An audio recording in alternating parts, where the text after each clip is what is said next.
Welcome to ProjectHER, a wellness and business summit. Our summit's theme today is shattering the glass ceiling without breaking ourselves. My name is Lauren Milan, and I'm the CEO of Digital Undivided. Our organization has quite literally shifted the landscape of entrepreneurship for Black and Latinx women. Today, I am so excited to have us here together. The purpose of this event today is to empower you, not just inspire you, but to empower you and resource you with expert strategies to maximize your physical and mental health in your wellness. We are going to be exploring topics from health to fitness to beauty and business, the key topics that are impacting Black and Latinx women founders and innovators across all industries. As CEO of this organization, which is leading the global shift towards inclusive innovation and entrepreneurship, and as a mother, as an entrepreneur, as a founder, as an investor, as an advisor myself, I know how taxing it can be to chase our dreams.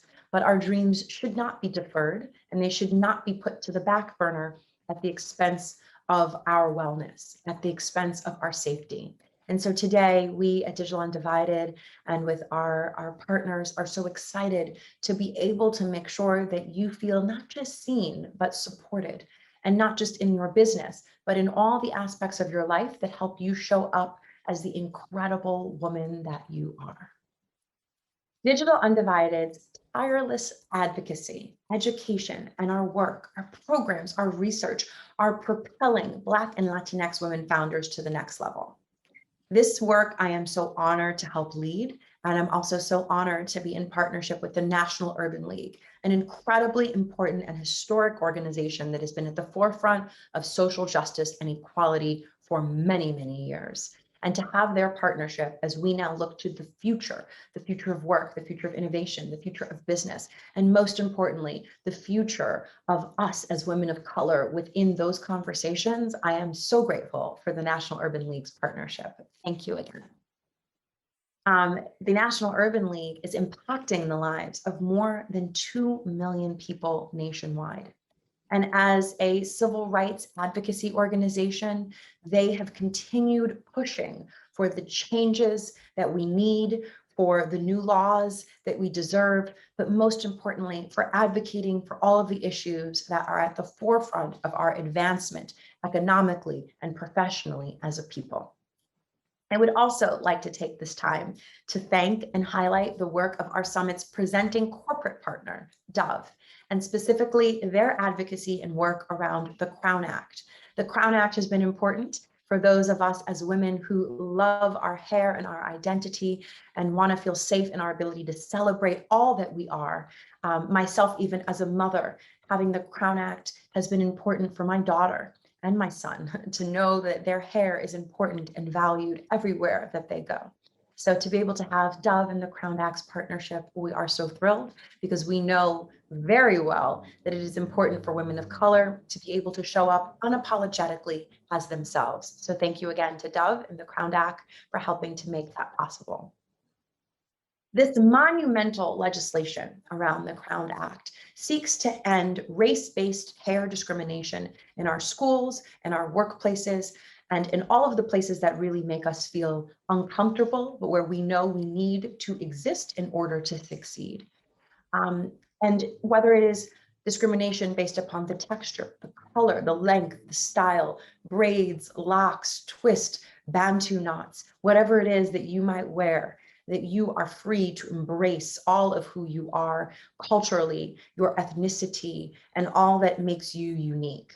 So again, having the Crown Act is going to allow all of us to be able to show up a little prouder and a little more confident, knowing that we are protected by this important piece of legislation. To date, 13 states have signed the Crown Act or the legislation that has been inspired by the Crown Act. I'd also like to mention that Dove and the National Urban League are founding members of the Crown Coalition, which seeks to advance the Crown Act nationally.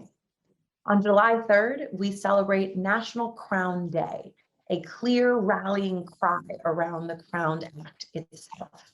And Crown Day will be an intergenerational virtual experience to celebrate Black hair independence, and to mobilize our community to call on federal legislators to pass the Crowned Act in Congress. Join the celebration this Saturday at thecrownedact.com.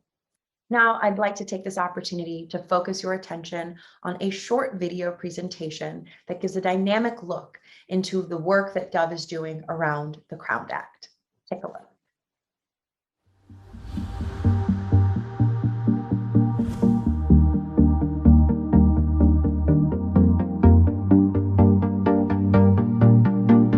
We are born in this world with so many doors closed already. We've got to love who we are, flaws and all.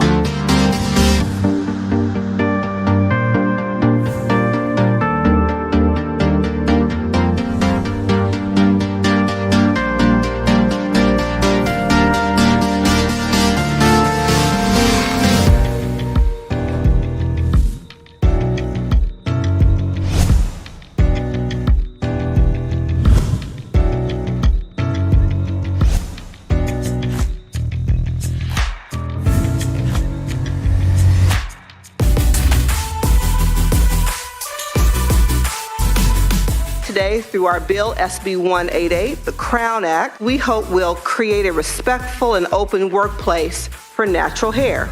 I am proud to be associated with this legislation, which across the nation is being characterized as the Crown Act.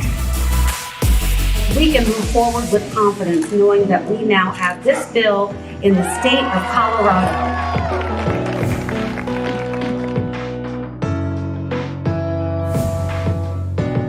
Hair discrimination is a type of racial discrimination that we are all committed to eradicating and exposing here in the county and across the nation.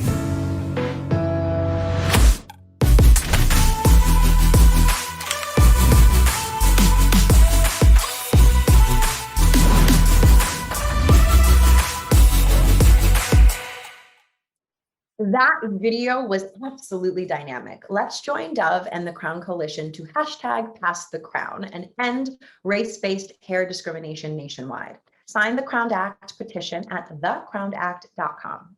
Now I'd like to turn your attention to introduce our summit's moderator, Latham Thomas. Latham is a dynamic woman and a friend of mine. She has been at this for a long time as an entrepreneur and a woman of wellness herself.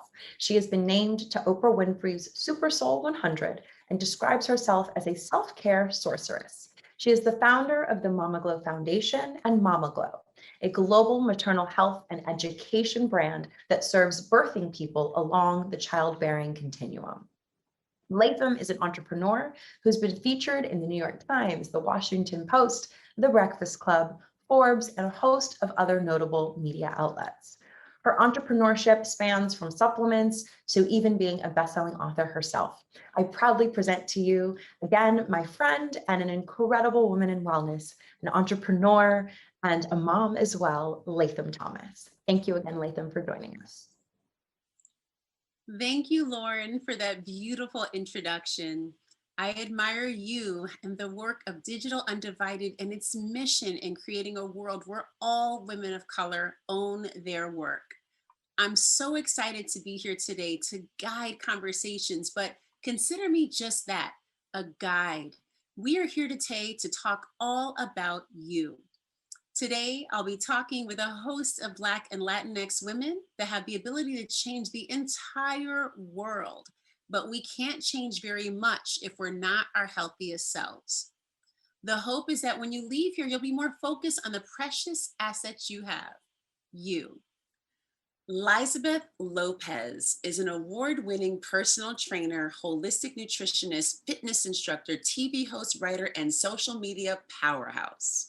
Her wealth of knowledge, infectious personality, and passion for holistic living has earned her a dedicated following of fitness enthusiasts and a highly respected brand in the health and fitness industry. She is more than body goals. She's an entrepreneur showing other women how to be their best selves. Please welcome Elizabeth Lopez.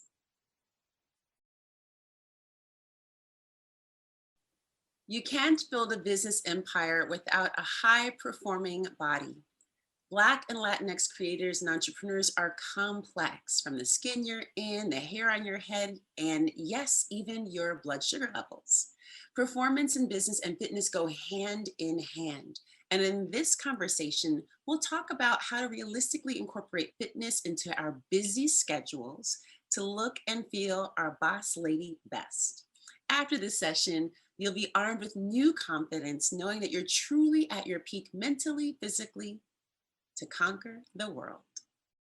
So, Lisbeth, no one expects an entrepreneur to necessarily be in a world-class shape, but health is also wealth. And entrepreneurs have limited time and often can't make time for fitness, can't make time for meal planning, all of these things that are really critically important for us to maintain optimal well-being. Are there some tips and strategies that you have to maximize fitness in a limited amount of time each day? Sure. And hello, how are you? How are you? I'm good, thank you. Absolutely. I mean, I think it's all going to be dependent on each person, of course, and what they want to do in their day. But mainly what I've found with a lot of people that I've worked with, and I've worked with people in every different, from college to entrepreneurs to 9-to-5ers to mommies, and what I've done. And I find that there's two different kind of strategies that I find work well, and they're different. So I'd say the first one would be for those people that they want to do the gym, right? That is their thing. They want to hit the gym, or they want to do like the home workout type of scene, and that's their type of thing. They need to schedule it like a meeting. Like there's nothing more important than putting it in your calendar so that you don't book other things. And then you're just like, oh, I'm going to miss it because I booked an appointment there, because you can't. If someone says, hey, are you available to do blah, blah, blah at this time? That's already in your calendar, and you don't put something else there to make sure that it's going to happen. So that's really important. I know with that, you can still fall off of it.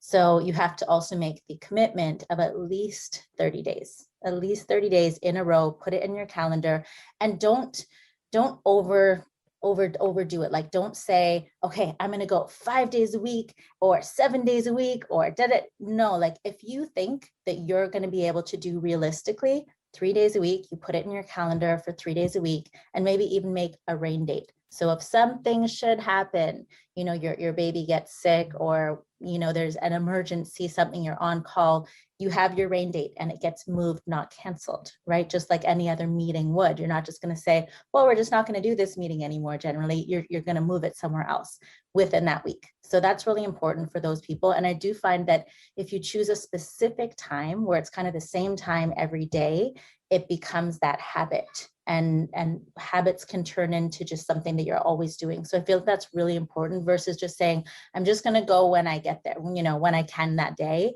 and make it the last priority of the day. So it's just like, I'm going to prioritize everything except for the time of my workout. And then that will just fit in wherever it happens, because it won't fit in anywhere. You're going to be too tired. So for some people, if you're a morning person, put it there. If you're a night person, put it there. People always say, which is better, morning or night? It's whenever you can go. That's when's best. That is the ideal time. For other people, some people, they're going to try that gym, but they don't love it. So even if they put it on their calendar, they're going to stop showing up because it's something that is a chore to them. They don't like to be sore. They don't like the feeling of it. It's not something that they're looking forward to. And that's okay. And there's nothing wrong with that. Not everybody loves that, doing bicep curls and push-ups. Some people want to actually just kind of enjoy their time. And if that turns into, you sign up for a dance class that's 3 times a week, or you have a walking buddy, and but you still got to have the scheduled sessions. It's always going to come down to the scheduled sessions, but it doesn't need to be traditional. It can be whatever you want your fitness to be, whether it's hiking, whether it's dancing, whether it's swimming, whether it's just like anything that is movement, because at the end of the day, it's movement that's the most important. The other thing that I want people to realize is, just to make it a little bit more fun, you don't want to just move once a day and then sit at your desk for the rest of the day. That's actually not so great. You do want to try to have little movement breaks.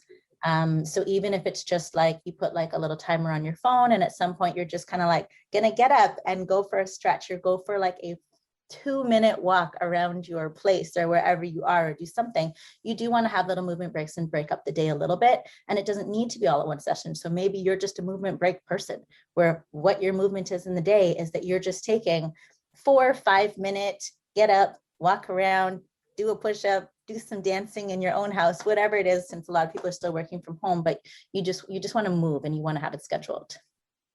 Thank you so much for the complexity of that answer, and for really bringing in the importance of variety, the importance of finding what works for you, because not everybody's a gym. I hate the gym. I do not like to be in spaces like that, but I was an athlete, so I really love being outside. I love things that, I love to move my body.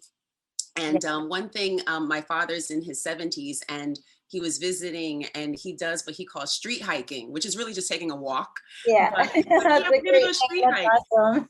Yeah, it's so cute. He puts on like his little like outfit. He used to also cycle, and he got me into cycling really early. And so he wears a cycling outfit, but he goes walking and he puts this band around, and he has Fitbit, and he does the 9,000 steps every day. And I think it's really important to have that thing, right, that you feel like, moves you, makes you feel like you're getting your energy up. And for those who, like, if it doesn't feel good when you first start, right, like, oh, I don't want to, like, I'm not in the mood, like, working out and moving your body does boost endorphins and does make you feel good. And so you will feel good at the end of doing something that you already like to do. So you do have to find something that you enjoy. Absolutely. Can you also speak to the piece that you mentioned about 30 days? Because I think it's important to unpack why somebody should do something for at least 30 days.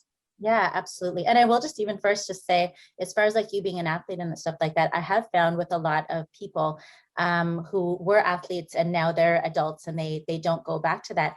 I find a lot of people actually really enjoy going back to it and not realizing that they can. Like track athletes, I mean, here in Toronto, York University, you can go train. You know what I mean? Like you might not go at the same level you used to, but it was something that you once loved and you probably still love it. Like people that used to play tennis, you can still go play tennis, like all these things that you used to love as a kid, they're still applicable as an adult. And I think we forget that and just think, oh, workout, gym, and that's all it is, or workout, bike at home. Like it's so in a little box, so I love that you said kind of like the hiking, or you're an athlete. So definitely revisit your childhood roots of what you used to love, because you're probably still loving it. But as far as habits, there's a book that I read that I would so highly recommend. I need to remember the name of it. If there's show notes, I can send it to you because it's in my audible.ca file. But it was something like the habits of really be successful people. Yeah, and oh my God, it put it so succinctly and so phenomenally that you were just like, oh my God, everything I'm going to do for a certain amount of time and make it a habit, because it just retrains your brain.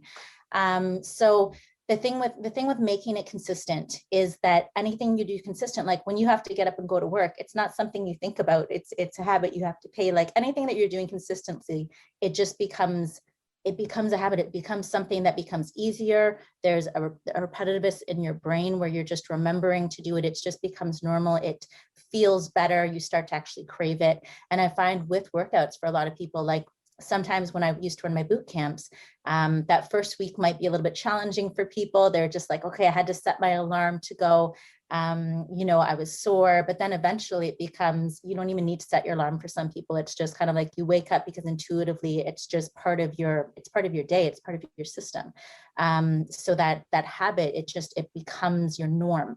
And that's what you want. You want to slowly add things that become your norm, but don't add everything at once. A lot of people are like, okay, I'm going to start the diet. I'm going to quit smoking, and I'm going to start the gym, and I'm going to do all these things. I'm going to do them all at once. And, like, you have time. You don't need to do everything at one time. So choose like one thing or two things and make them a habit, make them part of your day, and find like the joy in doing them, and keep looking until you find the joy in something you're going to keep consistent, and then add on again and lifelong, because that's the most important thing. You're looking for something that you can find that you love to do, you're going to do consistently, and you can do it for a lifetime, because as long as you do it, you're going to see the results. But once you stop, unfortunately, they do go away. So consistency is really important. Awesome. Thank you. Thank you for just the breakdown in that way. And I think it's so important for folks to have just in their minds, like, you know, I did it today and I'm going to do it tomorrow, and then just sort of see like what that looks like and how it feels, to create those patterns, to form new neural pathways, right, for success. So thank you for that. Do you have any nutrition hacks or anything that you would suggest for people? Obviously, there's bio individuality. Everybody eats what they need. There are things that people need to do for themselves. One of the things that I always do is pack like a little mobile pantry. So, because I know I have to always have snacks because I have to eat all the time, from my body type and for my blood sugar. But everybody's different. So what are some things that you can share with us as a mother? Also, you know, you naturally are thinking about, like, you know, your kids and how to make sure they have their things. So how do we do that for ourselves and mother ourselves, and think about how we can do that as entrepreneurs and folks who are like kind of busy and on the go? I mean, I'd say as far as busy and on the go, the key, like just like you said, you bring your stuff with you, carry your pantry with you, and that does come with a little bit of prep work. And I do feel that when I have people in there, they're kind of planning in advance of their meals and not just eating on the fly, you'll see much more better results. You have more energy, you feel better. And some people, if you have the budget and but you don't have the time, I mean, you can pay for these services. There are a lot of really healthy options out there now that will prep your meals and send them to you, and you'll have them and you can bring them with you. So if you have budget and not time, I mean, that is a great option. And I have done it several times myself just to kind of keep myself on track when life is a little bit crazy. But otherwise, I do enjoy actually doing the prep work. And if you don't know where to start, there's a lot of there's a lot of books and eating plans that you can purchase and just follow an exact plan and do the prep work. There's a lot of even places that where you can order pre-made recipes where you get all the food, it's done in the recipe, so you don't need to do the grocery shopping, and then you can cook that and have it ready in your fridge. But if you're able to and you want to do your own, that's always the best, because then you can really control knowing the exact ingredients. Like if you have the budget and you're willing to kind of go for things like the grass-fed and the extra virgin olive oils, and just kind of cooking with all the really healthy things, adding extras like the chia seeds and the hemp seeds and chlorellas and all the really awesome superfoods and stuff like that into your diet that a lot of those pre-planned stuff that won't have, you can do that because it's your own, it's you doing it. But again, it's the most important thing is which one is actually going to get done, because we can have all the plans in the world of I'm going to meal prep every Sunday or every Sunday and Wednesday. I'm going to have everything packed in the fridge. My fridge is going to look like Pinterest, you know, and I'm going to be there and everyone around me is going to be eating donuts and I'm going to be sitting there with my salad and my chicken. And for a lot of people, that is actual reality, and like applause to them. And that is ideal. And generally, you know, when you see them, they've got energy, they look healthy, they feel great. And it's actually not as hard to do as we think. You really just do need to set aside that little bit of time on like the Sunday and the Wednesday to get 2 preps in, or just the Sunday, and then you freeze half your food. So it really is possible, but it has to be possible in your day. Do you want to do it? Will you do it? And if you do try and maybe it doesn't work out, it's not you. Don't beat yourself up, because a lot of people will be like, oh, I just, you know, I did it for 2 weeks and I fell off. And that's okay. That really happens to a lot of people. So you just need to find what is going to work for you then. And that's okay. You don't give up altogether. You just say, okay, I need a different go at it. And if that is you having them delivering the stuff that's pre-prepped, or you have literally meals sent to your house and then you eat those, the next step is actually eating the food that was sent to you or that you made, and not getting swayed by the donuts at the table or the chocolate bar when you were, you know, at the grocery store just trying to get a magazine or something like that. So sticking to it, but being prepared, so important. It's the same thing as with the fitness. You want to make it consistent, right? You want to kind of like find that right way that is for you, and then stick to it. So if you're doing it for 3 weeks and you're doing really great, you got to keep going. You got to keep going and making it that habit. And if you fell off, don't just fall off altogether. Find what does work, get right back on and find what does work for you. It's going to make a world of difference. It's just everything comes down to being prepared and being consistent and being conscious of it. And for me, I find the best way to stay on track of that is to do my to-do list at night. So every night before bed, I have my to-do list of the things I need to do, whether that's grocery shopping or whether that's, knowing that I'm prepping food the next day, or knowing that, my workout is going to be with a friend at the park or whatever. I knew the day before and I'm set for it. I've checked my schedule and everything's there. So I highly recommend day before doing your to-do list right before bed. It also helps with your sleep, apparently. I've heard like turning off the TV and focusing on something cognitive can actually help your sleep as well as not, because some people will sit at night and they're just lying there like, oh, I have to remember to do this tomorrow and I have to remember to do that tomorrow. And then you can't sleep over it, but you've already written it down. It's on your to-do list, right? Anyways. Beautiful. Thank you so much for these beautiful insights and really, I would say, actionable ways, right, for us to prime our health. And what I'm hearing is that preparation is really important and consistency is important. And these are things that when we think about growing our business are also key, right, to maintaining the health of our businesses. And so not sacrificing your nutrition or your movement is critical to maintaining optimal wellness and making sure that we look and feel and perform at our best. Thank you so much, Elizabeth, for this conversation. Thank you so much. I really appreciated your time.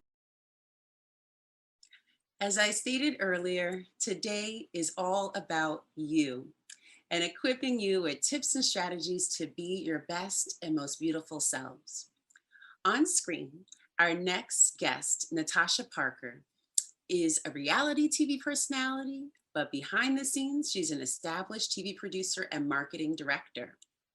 You'll also be interested to know that Natasha has her own yoga teacher certification, which she uses to teach people guided meditation and Zen practices to help others live more mindfully. She enjoys helping people understand the importance of mindful living, and we're so grateful to have her with us to help equip you with strategies that you can incorporate starting today. Please welcome Natasha Parker. Thank you and good afternoon, everyone.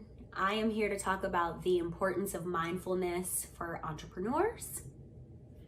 I have some strategies that I'm going to share with you guys that I wish I had when I was working in corporate and my head was spinning. There was a time where I had two phones and I had my work phone and my personal phone and all the needy people in my life who needed this and needed that in my personal life. And then at work, having these, $1 million budgets and putting on these huge productions and doing these big things, just emails, blah, blah, blah, blah, blah, just wild, right?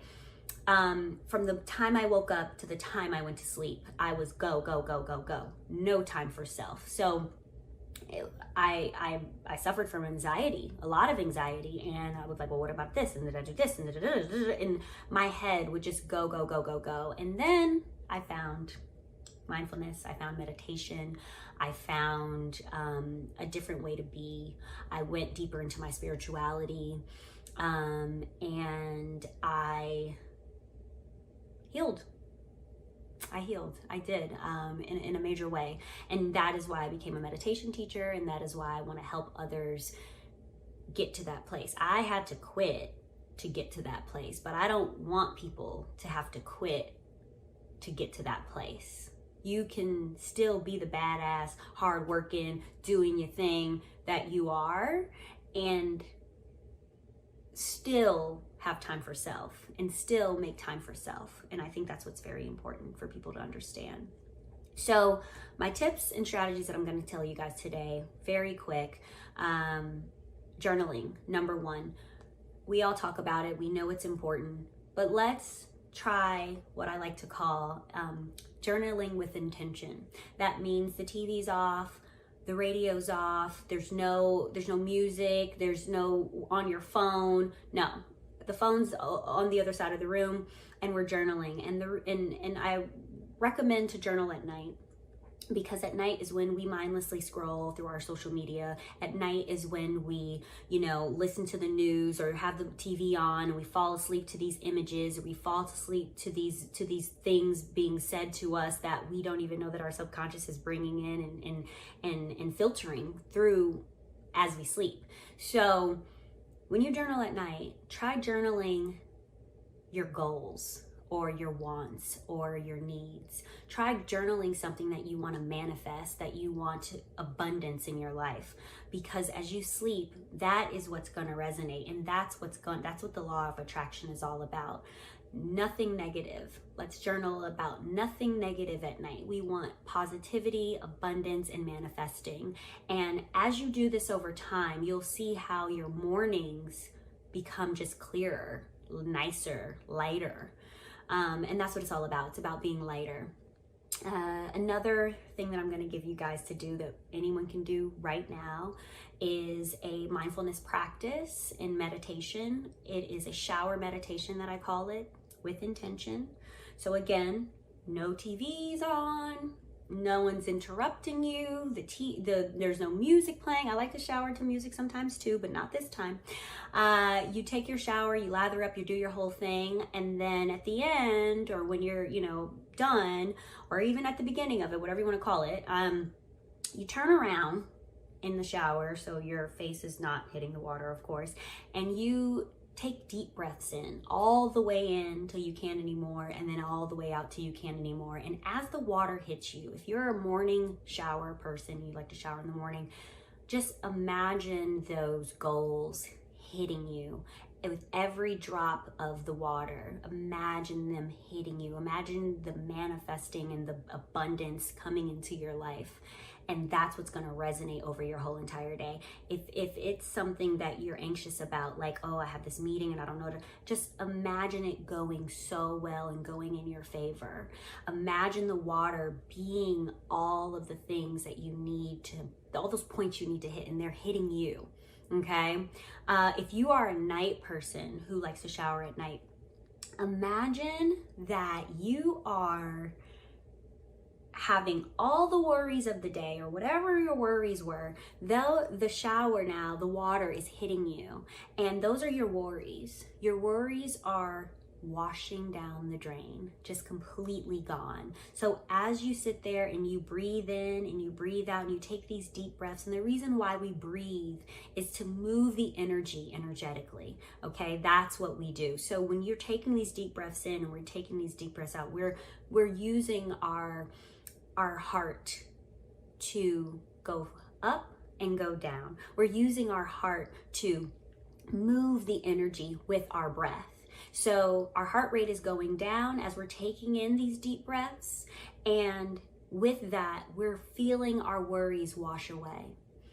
And these are two things that you guys can do, that I do all the time. I don't sometimes have time to meditate in my own meditation space. You know, maybe I'm on the go, when I'm traveling. A shower meditation is the best thing to do. If you have a deep meditation practice, you know, that's amazing and that's great. But if you don't, the shower meditation is a really great way to just get to the thick of it, get to the point, and really have it resonate over your day.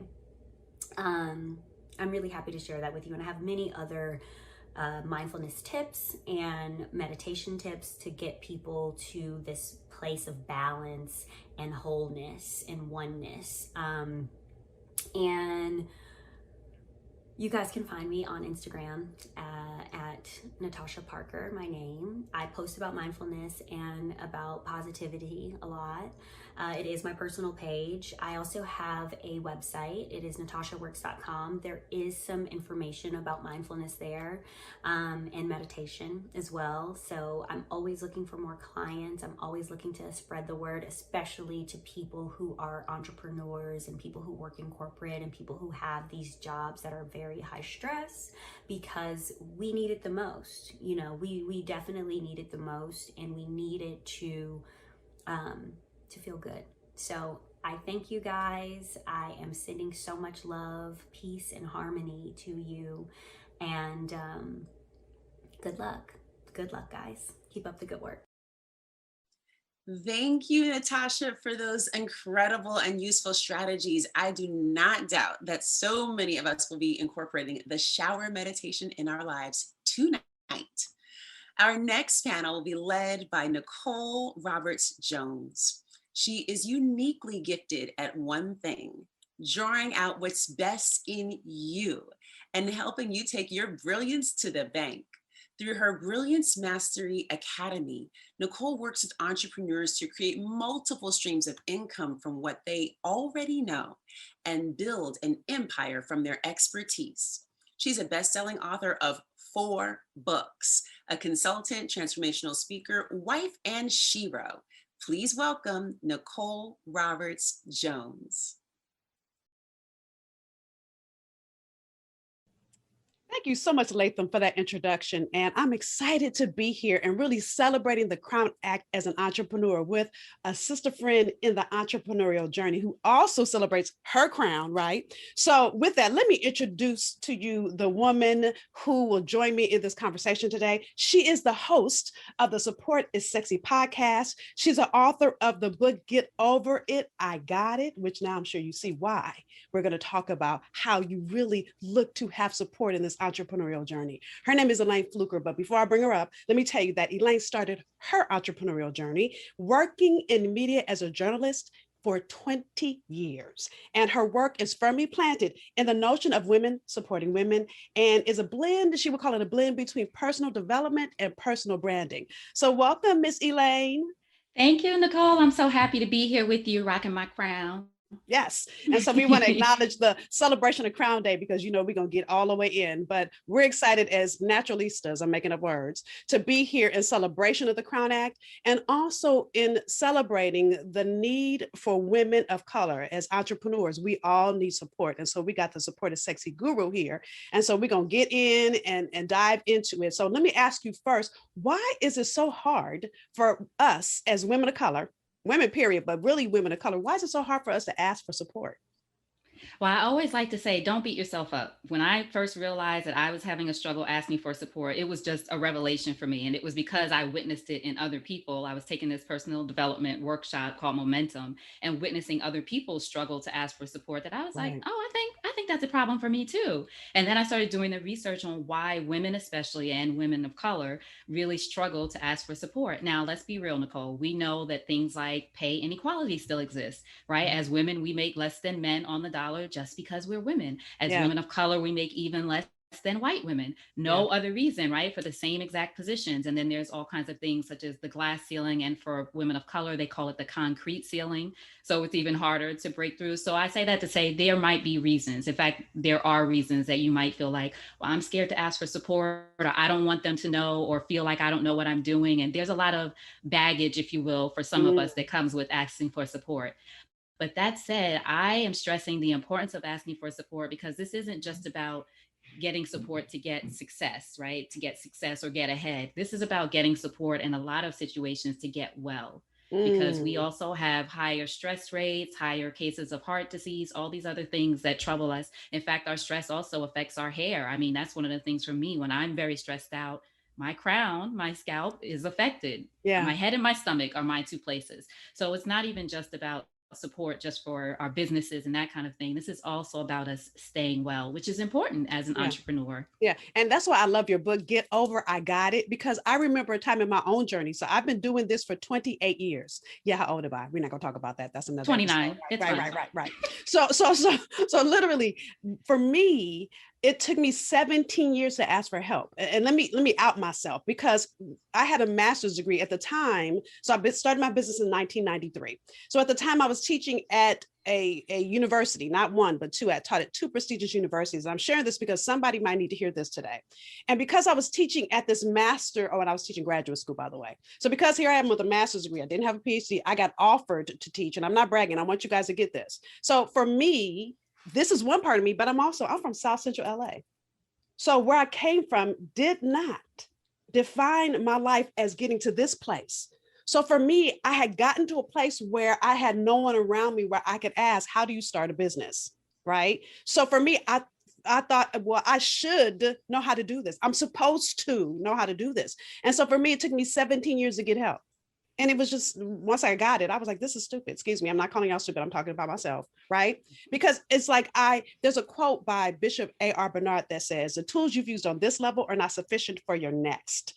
And the reason my business kept failing, I have a whole conversation about that, but this is about support, right? Is because I wouldn't ask for help because I'm supposed to know how to do that. And so I want to talk a little bit about a couple things, and I know you see them because again, you the support is sexy guru. A couple things that we see that reoccur with asking for support. The first thing is trust. Now, what I know for sure, and you know this, and you can speak to it more than I can, is a couple of things I hear come up, not just with me, but with my clients, is trusting someone enough to tell somebody you don't know what the heck you're doing. Now, let's talk a little bit about that. Let's talk about a little bit about how trust comes into play when you're asking for support. Well, one of the things I think we need to realize or ask ourselves is, how much do you trust yourself?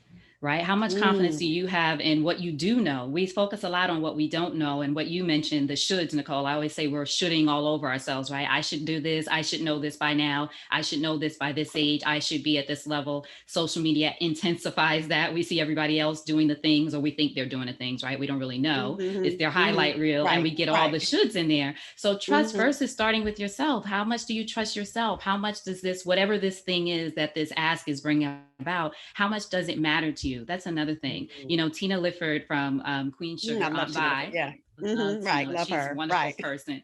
I interviewed her, I think it might've been last year, maybe year before. And one of the things she says is you have to decide if your ego is bigger than your vision. Right? Ooh, wait. We got to pause on that because listen, I mean, you decide if your ego is bigger than your vision. And I'm going to tell you, when I was struggling, my ego was bigger than my vision. Hello, go ahead and call me out and step on my toes, right? Right. You know, so when she said that, I think I did just what you did. I was like, oh, wait a minute. We're going to pause and let that live for a little bit. Right. So Tina Lifford, I interviewed her for the podcast. And again, that phrase really stuck with me because I was like, wow, how many times has my ego gotten in the way of me asking for support to support my vision? So you have to trust, is this something you really want? Is this something that really matters to you? And if the answer is no, that's okay. Right? Don't waste your time. Don't waste anybody else's time. But if it matters, you got to get support. But the reason I'm interrupting you, this is so good. What just popped in my head as you were saying that is what I had to learn. And again, I'm sharing my own, I'm being authentic and transparent because I think, you know, us talking is great. But I think the more we share, just like Elaine just shared, the more you can begin to see yourself. So for me, I had to learn that I had nothing to prove, nothing to hide, nothing to protect, nothing to defend. Me asking for support didn't make me any less smart or any less capable. But again, the tools I needed were not, look, this is where I was. I needed to get here. And I didn't have the tools. And when I began to let go of my ego, when I began to let go of, or I should say, when I got over, I got it. That's right. That's when I really began to grow. And so anyway, I just had to throw that in because that, what you just said, it was ego. I had to really, really, really let go of that ego. And when you're thinking about your vision, you're enrolling others in your vision. That's something I learned from Momentum, right? You're enrolling others in your vision. So again, going back to starting from the place of reverse engineering, if you will, from the place of, does this matter to me? Why does this matter to me? In fact, in the book, I have a chapter called Defining What Matters. And you go through an exercise of, you know, Nicole, as important as the thing is why you want to create the thing. And for a lot of us as women, and especially women entrepreneurs overall, usually want to create something or fix a problem or create a solution or help in some kind of way.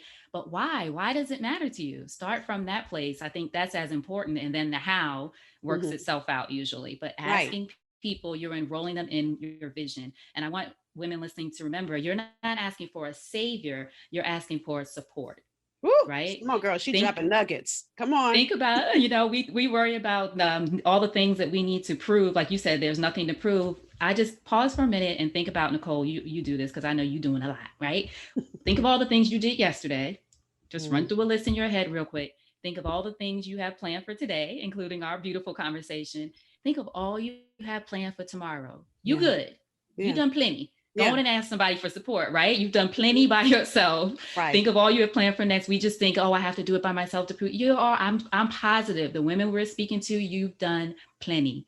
Get some help. So that's what we have to remember. And what's so interesting, I was doing some research for my next book I'm working on, but anyway, and what I learned is multitasking. Many women, we are queens of saying, oh, I can do all these things, right? But the concept of multitasking was really created for a computer. It wasn't even created for a human. It was created for computers. And then we as women have the nerve to pick it up and say, oh, I can do multiple things. No, you can't. You know, when Mhm. you divert your attention. So if I'm focused on 5 things, I'm giving, if I have 100%, now y'all, those of you that know me, you know, I can't count. So my percentages are probably getting ready to be off. So if I have 5 things, right? And that means I have to give 20% of my attention to each thing, instead of giving 100% of my attention to one thing. One of quotes that we all have heard is, you know, being the jack of all trades, a master of none. And so I want to dig into this because this does speak to support. So even in your business, when you're trying to be everything and do everything, so I'm out myself again. So then I got support, and then I still was trying to do everything. I was my graphic designer, I was my accountant, and I had no business doing accounting. Y'all just heard me say I can't count, right? You know, so let's talk about delegating. You know, when do you know, or how do you begin to let go in order to ask for help, even in your business? Yes, I think one of the things that it really was a realization for me was when I became the bottleneck in my business. Ooh. So because I was trying to do everything and be the assistant and schedule the meetings, and even when I already had an assistant, it took me a few weeks to kind of let go of the schedule. And because I would see the email first and I'd be like, I want to respond, you know, and it was just like I had to stop. So I made fun of myself actually on social media, like me sitting in the corner looking like I want to respond. And she had it, right? I had to get over, I got it. And I had let this person do it. But that was a thing for me, Nicole. It started blocking flow, really flow, whether it's workflow or flow of income or flow of opportunities. When I became the bottleneck, and a lot of us, because of that trust thing you mentioned, we don't trust that we know how to choose a person who will be able to fill whatever spot we need them to fill. Yeah. Now, one of the things I've heard in many business books, they say you're never, I shouldn't say never, it's unlikely, especially from the start, if you're hiring, say, your first few people as an entrepreneur, that you're going to find someone who does it 100% like you do. Right. Just let it go. But do they do it well? Are they good at it? Can them doing whatever that thing is help you focus on, as you said, the bigger vision, and not have your 20% or your 10% spread across? I'm like you with math, 10% spread across 10 different things, right? But are you becoming the bottleneck in your business because you're being stubborn? Again, is your ego getting in the way of your vision? And I want to speak too about what the great point you made about spreading yourself too thin. I love the book, The One Thing by Gary Keller and Jay Papasan, right? And the phrase they say in there that I have to repeat to myself even now, what's the one thing you can do such that by doing it, everything else becomes easier or unnecessary? Woo. Okay, say that again, because somebody just needed that today. So when you're looking at all these different, I'm telling you, I'm going through this as a reevaluation of my own business. Like, where am I now that the book is written? You know, you know this journey. Like, where am I going to focus now? What's going to be my messaging? Because if you're everywhere, it's harder for people to understand you. There are a lot of reasons we can get into that. But the phrase is, what's the one thing you can do such that by doing it, everything else becomes easier or unnecessary? So a simple example is with the assistant. So bringing in Courtney Daniel is the lovely woman who works with me. She's a virtual assistant. This is what she does, executive assistant. So bringing her in is what was one of the one things I could do such that by doing it, everything else became easier. So she could coordinate our conversation while I was away out of town, or she could make sure that I'm not missing some emails that are about, whether it's client emails about work we're already doing or things that are new. So that made things easier. And what it made unnecessary is me going back and forth with people about dates, which is a waste of time, because for you to do. Right. It's not necessary. It's not that it's not important, but it's now not necessary for me to do, or for me to be the bottleneck because I miss an email and then, but this is literally her focus. So that's something I want the women entrepreneurs, especially because we feel, again, as we talked about earlier, we got to do all these things in order to prove something to, I don't know who. Right. And who told us that? Who started that? And whoever started that, I want to have a conversation with her. Right. But I want you guys to think about it. And Elaine, we talk about this. We've talked about this on some podcasts, whether it's mine or yours or somewhere we were talking. It's the difference between hustle and flow. So when you are in hustle mode, it's stressful, right? And who wants to, you know, when you start a business, you're starting it because you love what you do. You love it in some kind of way, form or fashion, and you're good at it. So who wants to then turn something you love into something you hate? And when you start having to work long hours and like for me, let me be honest, I was on the road and I was forgetting to pay people because I love doing this. I love to talk all day. This is my sweet spot. So when I'm on the road and I'm at an event, I'm not thinking about payroll. I'm not thinking about my independent contractors, not because I don't want to pay them. That's just not on my mind. But the stress of me trying to remember all of that was making me want to quit my business. And so I want you guys to get that. The whole purpose of us having this conversation is looking at all the areas of support you really need. So one is you might need support of your family. And I always say this, you know, my husband, this is not my husband's purpose. This is my purpose, right? So it's like when you're birthing a baby, you can't expect everybody to come along with you. So stop looking for your friends, your cousin, your mate to be a part of your vision. Some of them may volunteer. I'll call my husband and see no, because sometimes he does think he works here. But but you've got to look at how do you utilize every person on your team? What role do they play? So my husband is great for date night. That's the support I get from him, right? You know, like you just said, you got to look at what's the highest revenue generating activity only you can do and start to hire for that in your business. And then even for me, if I'm going to talk about supporting myself, I know that at least once a month, I need two things. I need a massage and I need a girlfriend, you know, whether it's a brunch or a girls' night, at least once a month. Now, if I can get them more often, I do. And so really, you know, I want to encourage all of you that are listening to us today to take this conversation and look at, as Elaine is sharing, and as I'm sharing, where are the areas of deficit for you in supporting yourself? And as we talk about that, let's talk about a little something called fear. Now, here's what I know, and then I'm a hush and let the experts speak, right? What I hear from so many of my clients when I talk about hiring people, they say things like, well, won't people steal, ... Won't people take my ... And it's like, really? So you're more concerned with somebody trying to be a second-rate version of you than you getting the help you need. So I know you got some nuggets about that. Well, let's talk about that scarcity mindset, right? Yes, Somebody's going to steal something from me or take my idea and that kind of thing. That said, do have a contract or agreement. Even my best girlfriends that I work with, and we work with each other a lot on different projects and things. It's like, that sounds great, girl. I love it. I trust you. Send me an agreement. Yes. Right? Agreements, contracts, whatever it looks like, even if it's a simple or what is it called, Nicole, with statement of work of what's expected, right? What your objective, anything like that. You can find these templates and things online, have an attorney look at them, et cetera. But just mentioning examples, because I always say, people think, oh, well, it's fine, whether it's a friend or somebody I trust or I knew a long time. Contracts and things are so there's no misunderstanding about the expectations. That's it. It doesn't mean anything else. Doesn't mean you don't trust the person. You just want to make sure you know what's expected and they know what's expected. So then you don't have to worry about somebody, quote unquote, stealing, or if they do, that's breach of contract. And that's a whole other thing. But come back to the trust place of you're going to trust that you're going to pick the person you think is the best person. Sometimes it doesn't work out. Most times it does. But just honor the relationship by coming up with an agreement. And then you can have a confidentiality clause in there and all these other things that will help you feel protected. What I want to make sure, though, for women entrepreneurs listening is that, as you said about the fear, also that we don't let fear of our current circumstances to predict our future success. Ooh. Right? Or to limit our future. Because sometimes the first thing I hear, I thought you were going to say this, Nicole, is I can't afford that. I can't do that. I can't bring anybody in. And it's like, is that a belief or is that true? Ooh. Right? If it's a belief, we can work on the belief around whether you can afford that. Because sometimes you can't afford not to bring somebody in. And that was the case with me, right? It was like, I got it. This is affecting, it started affecting my, not only my own schedule and things, but it started affecting my conversations with clients because I was doing all this other stuff.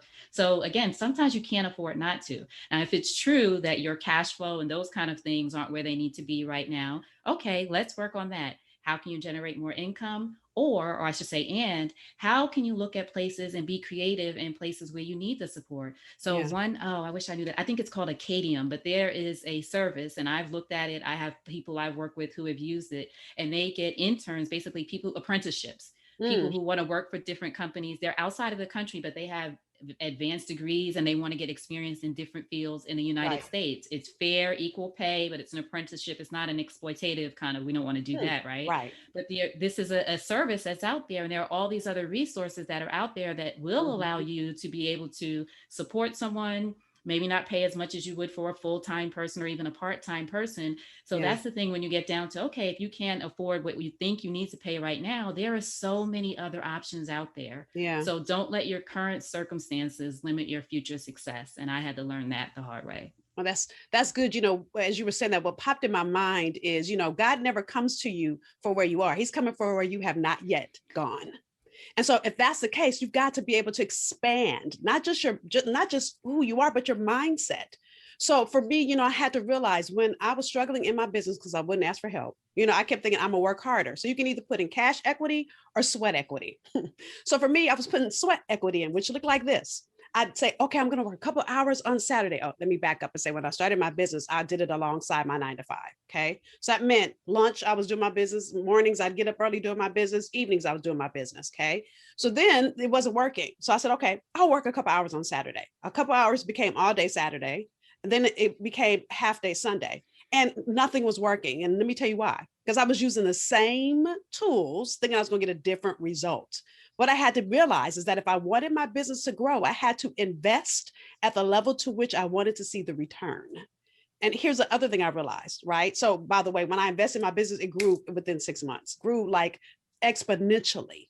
And in addition to that, what I also had to realize is if we are a CEO, you're asking other people to invest in your business and you won't invest in your business, right? Something seems off. And so for many people that come to me that have not yet invested, I get it. I get it. But why is it easy for us to invest in college education and pay student loans, but we won't invest in this purpose, this dream, this desire we have in our heart? That's just so off, right?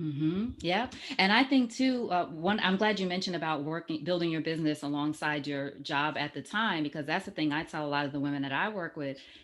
Unless it's toxic or you need to get out of there or something is going on, harassment or anything like that, don't you quit your job yet. Right. If you're just starting this business, right? Your job is your investor. It is investing in your peace of mind, especially, I mean, me as a single woman, but even if you're in a relationship or you have a partner, whatever that looks like, certainly if you have a family, let's talk about it. What might that look like for you to start your business while you're still working your job, right? So you think about that and as you said, you can get up in the morning, you can do it at lunch. Because some people say, oh, well, I have a job, I don't have time. You have time.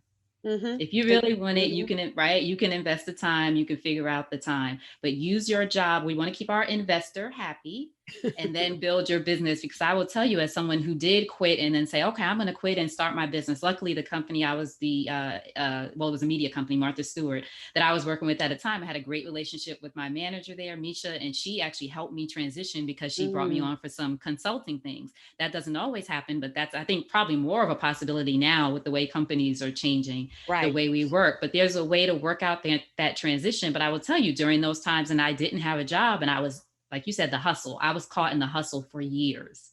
Right. The hustle was part of my lifestyle. And then it was unsustainable, at least for me, maybe because I'm a woman of a certain age. When I was in my 20s, I could do that. Now I don't want to do that. What is the smartest way I can do this, right? In the least amount of time. Yeah. So for sure. I'm glad that you mentioned that about having your job, whatever. And it looks different for all of us. I just don't want people to think this is one of those conversations about quit your job and start your business. No, for women, that's a very serious. This is an anti-stress conversation. So this is a flow conversation, right? So and what I had to learn even in that journey is, I love that you said my business was my investor, because how was I going to eat? You know, how are you going to maintain and listen? I have a lifestyle that I enjoy. Like, I like that I have internet and electricity. Hello. Right. So you got to be able to, and I was single when I started my business too. So I get it. I had no one to lean on but me. Right. And you can only ask for your friends. And I've never done this, but I've had girlfriends that have said, can you give me a loan? You can only do that one time. Right. And who wants to stress about that? Who wants to think about that? So as we're talking about that, let's talk about having a plan. You know, I see so many women that just jump out, and let me just say this, I'm a God's girl, so I can't help but bring up Jesus. So listen, I've heard so many people say, well, I'm stepping out on faith. Okay, hold on. So there's a whole book called Proverbs in the Bible, which is a book of strategy. So God wants you to have wise faith. He don't want you to be stupid. Okay, yeah, I said it. So you want to have strategic faith, which means you've got to really step out and have a plan. And what I see so many women do, they do whatever, whenever, however. So even as you were saying, you know, you have however many hours in the day. If you're strategic with your time, you can get it all done. So let's talk about how even having a plan is a strategy around support. Right. And how, when you don't have a plan, how it just really sets you up to not win. And I know you've seen that happen, Elaine, with all the clients you've worked with. Absolutely. And one of the things that I talk about in the book, especially, is this idea of coming up with your support is sexy list, as I call it. So say we want to do what business could we want to start, Nicole? Let's think of a business real quick. Clothing. We're going to start a boutique, girl. Boutique. We're going to start a boutique, right? So start off with your list, like who are 10 people or organizations or folks to follow or whatever who have either a boutique that you like or who work behind the scenes, because the boutique is more than just the window dressing and that kind of thing. Is it going to be an online boutique? Are there some online resources you can look at? Can you listen to, not can you, I know you can listen to some podcasts and things that talk. There is actually a podcast called about I think it's called Product Boss or something like that, Mm, that is specifically about e-commerce. So sometimes we don't even, like you said, coming up with a plan, sometimes we don't even come up with a list of where we're going to start looking for support. And support doesn't have to be, it certainly could be talking to an individual, a person in that industry, et cetera. But the Googler is your friend. Hello. There's so much information out there, from books to other kinds of things, that we can get started. So I say, I believe you, or I agree with you about coming up with a plan. But if someone gets, again, caught in the circumstances of, well, I've never had a boutique before, I don't know where to start. What are the questions that you have? Another thing that I love from this woman, Patricia Moreno, that I interviewed on episode 26 of the podcast. I have no favorites. Nicole was on my podcast. I love having her on Support Is Sexy. I have no favorites. But Patricia said something that really stuck with me, Nicole. She says, we have to learn to live the question. I think for all of us as go-getter women who are ambitious, women who are entrepreneurs watching this, who want to get things done from a cultural perspective too, as Black women, Latinx women, we want to get things done, or we're known for getting things done, right? We have to be in a space where we trust, as we talked about earlier, ourselves enough to live the question. So I recently wrote in my journal a bunch of questions that I'm asking, that I'm living right now. So that's everything from, what do I want my family to look like? What do I want my lifestyle to look like? What really brings me joy as far as my work, as we talked about with focus? I didn't write the answers, even if something came to me. No.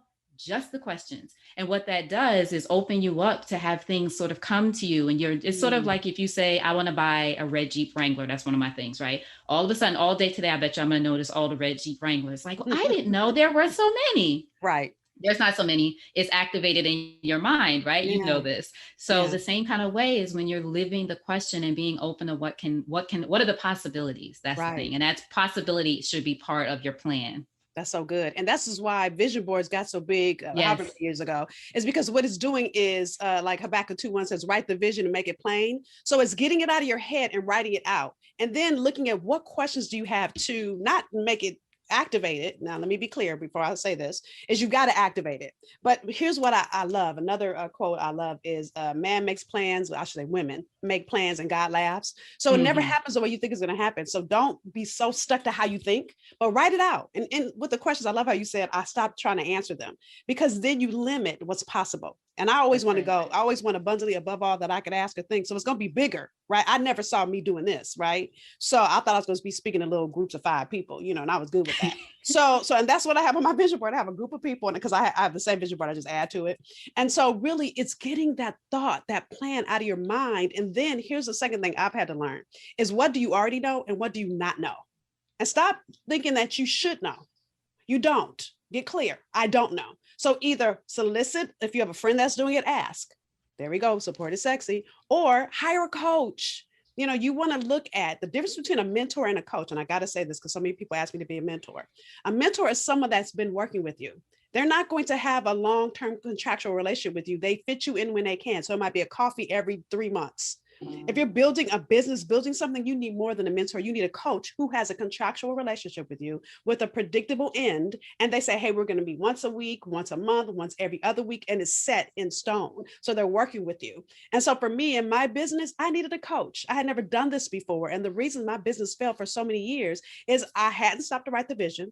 I hadn't made a plan from the vision. And then I didn't get the support I needed to activate the vision.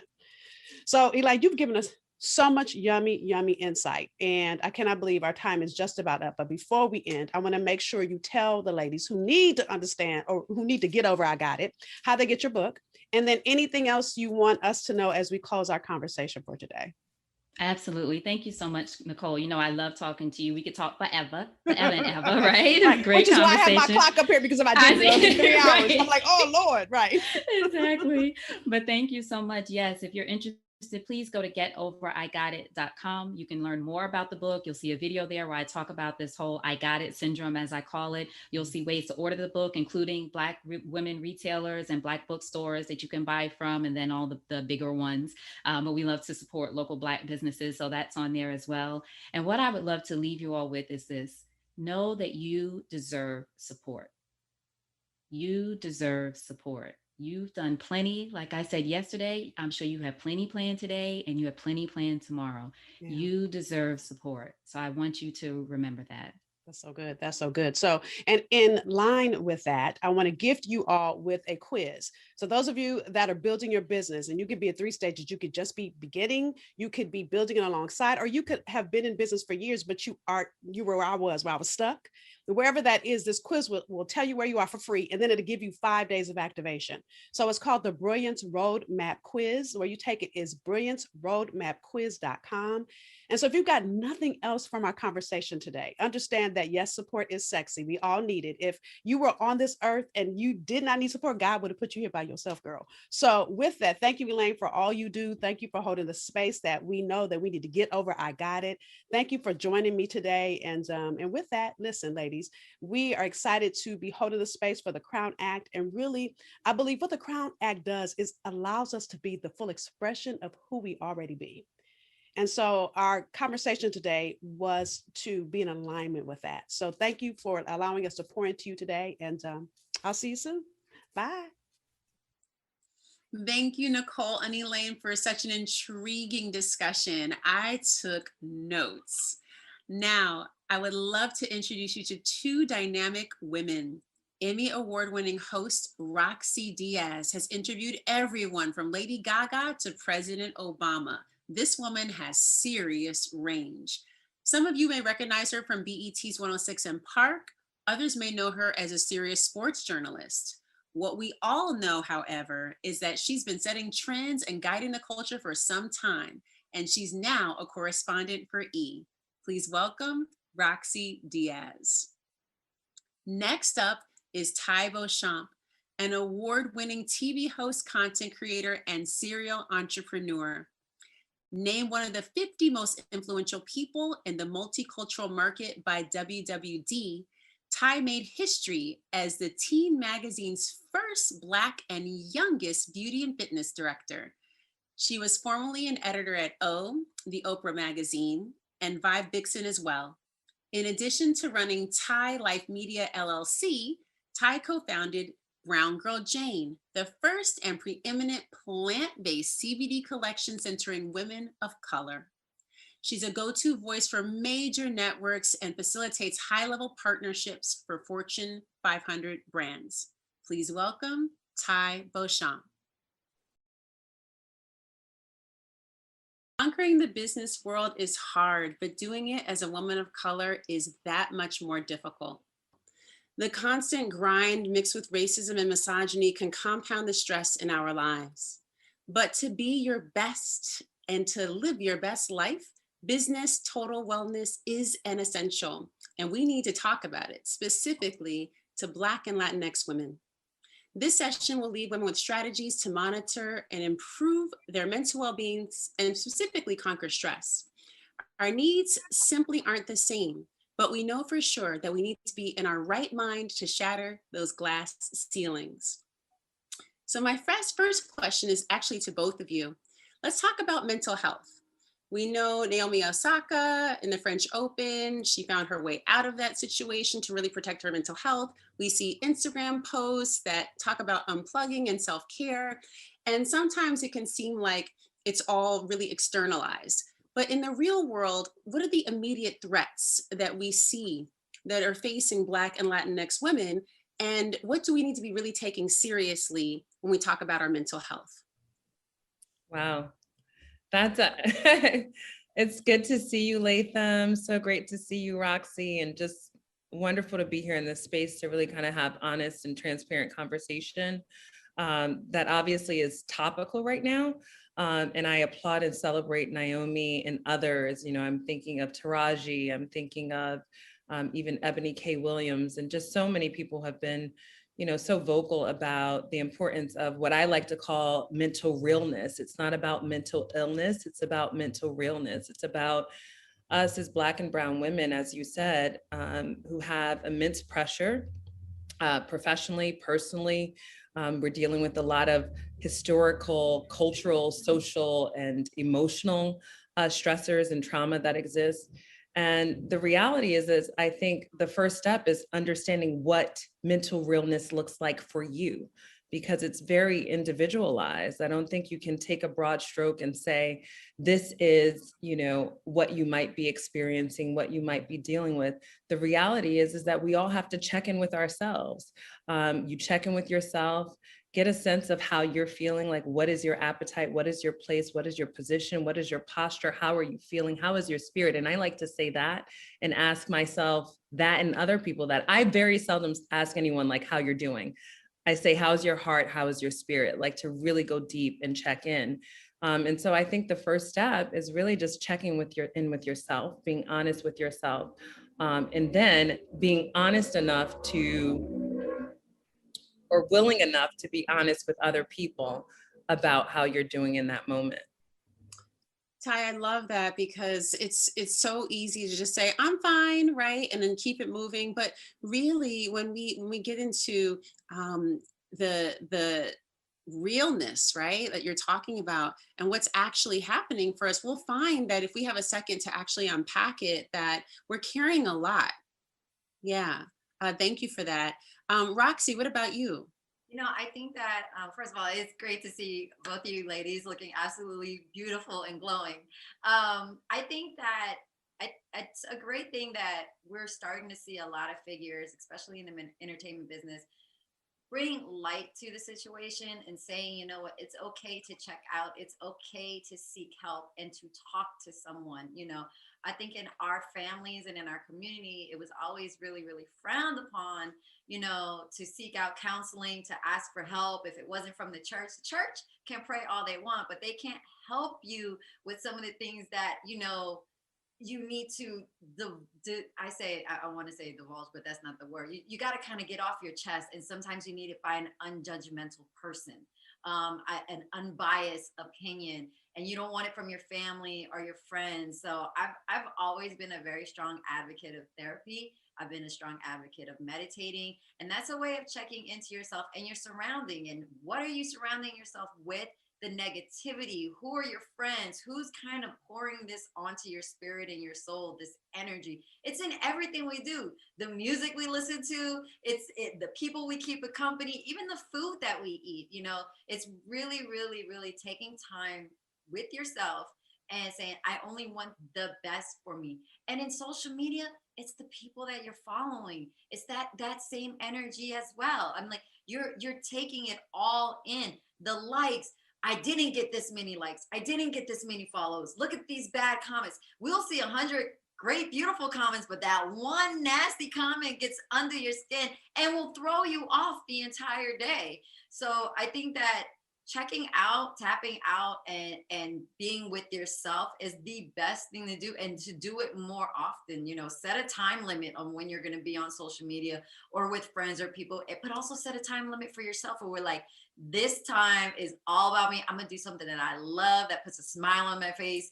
I've gotten into coloring books. I'm like 6 years old, all over trying to get into the lot, but it's fun and it makes me relax and it makes me feel good. And it's, you know, and it heightens the rest of my day, my mood, and how I approach other people as well.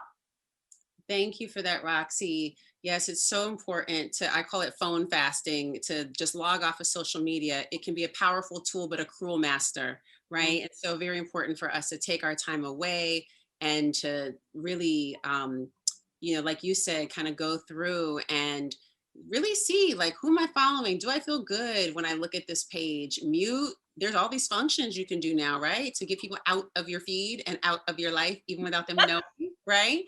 So very good features, right? Yeah, that's amazing. And to the point about therapy in our communities, it's really important. And that's my next question. You know, there's a lot of folks that, you know, may not have a therapist or relationship with therapy. And when it comes to you all, you know, when you're taking your mental health seriously and thinking about just familial relationships, cultural, you know, sort of restraints around taking this approach to care, you know, when your family doesn't understand, or colleagues, or even, you know, your unit, you know, of folks that you're close to, you know, how do you maintain mental health when you don't have those accesses to resources, and when others don't really understand what you're trying to protect? Who's going? You go first, Roxy. I'll say this. I say for young people, especially, I think that if your job is as a school counselor, I think that school counseling should be more, it should be part of your curriculum. It should be part of them always checking in, especially with our young people, high school, college. There's always a way to be able to see somebody that doesn't cost money, that may be right there for you. And there's so many programs out now, lines that you can call if you're suffering from, you know, a mental breakdown or anything like that, where you could, there's so many different ways and avenues that you can go to. So it doesn't have to be a pricey therapist that you go see once a week, but I think that there are a lot of avenues and lanes that you can seek out help when it is needed and when you need someone to talk to. But I do believe that it's something that we should start really introducing to our children at a very young age. Hence, I say school systems, because you have those teacher counselors there for a reason, and most of the time their offices are empty. It should be part of the curriculum and a part of the routine to have these mental checks with our kids and to see how they're doing and instill it in them young, because that's where you get used to it. It's not a privileged thing. It shouldn't be only a societal thing that who goes to see therapy and they're so used to it and they've been doing it since they were a child. We should all be exposed to those type of experiences. And it really does help to get an unbiased opinion or a different shoulder to lean on to let you see things in a different way. Yeah. I was gonna add to that. Like, I think you know, as painful as it may seem, you know, for a lot of people to witness, part of the beauty of, you know, people speaking out like Naomi and others about, you know, mental illness is that it's normalizing the conversation that as Black and brown women, we're not always okay. And it's normalizing, you know, the reality that we're not meant to hold all of this and carry all of this alone.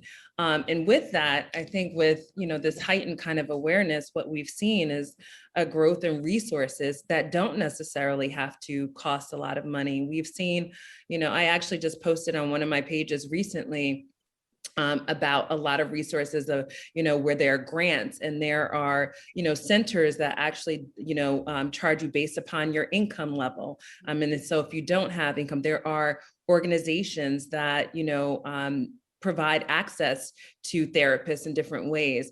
And then there are ways that obviously, you know, it's not just about therapy, because the other thing I say about therapy, and I think therapy is wonderful. I'm actually in the market and looking for a dynamic therapist right now as I unpack some of my familial things, girl. I'm like, I got a great one for you. I got a great one. Do you? Okay, please text me. No, because I've been looking and a lot of people are not taking new clients right now. And I also have, I need the therapist to be someone who has a little bit more experience than me. So I want someone a little bit more seasoned. But anyway, we can talk about that later. But just in that vein, what's been so important, I think, while we seek therapy and have therapy that one day a week, it's what are you doing on those other 6 days of the week too, in order to create this continuum of the cycle of healing? Because trauma does not insert your life during that day when you're walking into your therapist's office or when you're sitting down at the Zoom. It's something that happens constantly. So what are you doing in those other days? And that doesn't necessarily have to cost. Like you said earlier, Roxy, it's like time alone. It's time, you know, meditating. It's time in prayer too while meditating. It's time journaling. It's time unpacking and processing your own stuff in order to be clear about the source of it. So that way you can put into, it's me taking my CBD. It's all of those things, like, right? In order to help bring myself to a level of peace and contentment. And what is in my toolkit might be different from what's in Roxy's toolkit and what's in Latham's toolkit. Beautiful. I think it's so important to have access to tools. The Loveland Foundation is an incredible organization that Rachel Cargill started that essentially provides you know, access to 3 therapies. So if you have a therapist, they will pay for it. Doesn't matter your income level, you just have to need it and desire it, right? And just being in spaces where the only requirement is being yourself is so important. You know, not having to make an excuse for why, or I've gone through this or whatever. And to see that there's more and more organizations that are providing that type of support and spaces, right, for people is critically important. So thank you for mentioning all the incredible resources that exist out there now, Ty. Roxy, did you want to say something? No, I was gonna say there's so many apps now too that are basically giving you therapists right at your fingertips for really, if you can pay a subscription on your iPhone for a dumb photo app thing that you gotta pay $7.99 for every month, or $14.99, and you don't see where it's going for your canvas and your overs and all of these things to fix your pictures. You could pay $7.99 a month to be a part of this, you know, this app where it has therapists right at your fingertips. And then you're chatting and you don't feel like, you know, this person may judge me or something like that. You're just getting it off your chest. So like you said, there's so many avenues and ways where you could really seek out help and get it if you want it. And I think, Ty, as you said, journaling is such a great outlet as well. Just getting it out is the most important thing. Absolutely. Yeah. And so as we think about the journey, right, to mental wellness, mental hygiene, why it's so critically important right now, you know, definitely highlighting that therapy is important, therapists are important, but it is a mental process, right? And when we talk about trauma and we're talking about, you know, the things that sort of live in our tissues, you can't talk your way through healing, right? And so therapy is an amazing processing tool, but then there's body and mind tools that we have that we've inherited and that have been in our family lineages. And those are things that also on a day-to-day basis help us process the brunt of stress, right? Economic, of stress, racial, of stress, you know, from things happening in your personal life, but also things that have been embedded since you were a child, right? And so talk to us about some of the ways in which you use your tools. Like, what are the tools that you lean on outside of talking to a provider? And you guys mentioned a few things when we're talking about some of the self-care practices, some of the things that you lean into really heavy right now, what gets you through. I know Roxy loves to color. Yeah. Yeah, so what are some of those resilience practices that are important for you right now? I think for me, first and foremost, I'm really committed, as you know, to like my morning routine and my morning mindset ritual, and centering myself in my truth. And so the thing about this mindset play, and one of the things I encourage, like especially young women, I mentor and talk to a lot of young women, as we all do, but it's like, get clear about your truth. And so when you talk about this mental hygiene, and I love that language that you use, Latham, about mental hygiene, it's like, it starts with understanding and getting clear about who you are, recognizing that we're ever evolving, right? And so, you know, we're becoming in real time, we're moving in real time and progressing in real time.